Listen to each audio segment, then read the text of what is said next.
Hello hello friends, আসসালামু আলাইকুম। তো আমি আজকে আপনাদেরকে টাইম ভ্যালু অফ মানি পড়ানোর কথা ছিল।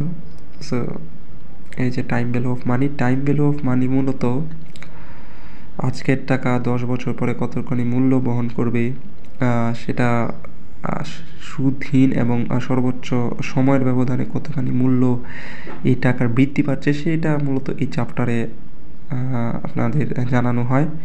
সো অবশ্যই যদি এই চ্যাপ্টারটা পড়তে চান অবশ্যই কমেন্ট করে জানাবেন। এদিকে প্রচণ্ড সূত্র এবং প্রচণ্ড অঙ্ক রয়েছে। সো দেখেন, introduction to time value of money, definition of time value of money, time preference theory, reasons of time value of money, objective functions, advantages of time value of money, time line, future value, simple interest.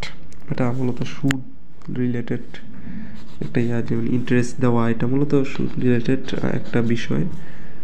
যেহেতু ইন্টারেস্টের নাম আসে অবশ্যই সুদের একটা লেনদেন থাকতে পারে, যেমন ডিফারেন্স বিটুইন সিম্পল ইন্টারেস্ট, এগুলোও মূলত সুদ। ওকে, দেন হচ্ছে ডিসকাউন্ট হলো মাল্টি পিরিয়ড ডিসকাউন্টিং। ডেফিনেশন এনওইটির বিভিন্ন অঙ্ক থাকতে পারে। মূলত এই চ্যাপ্টারের মূল হলো আজকের টাকা ভবিষ্যতে কতটুকু মূল্য বহন করবে সুদবিহীনভাবে। সো অবশ্যই এই চ্যাপ্টারটা যদি পড়তে চান অবশ্যই কমেন্ট করে জানাতে পারেন।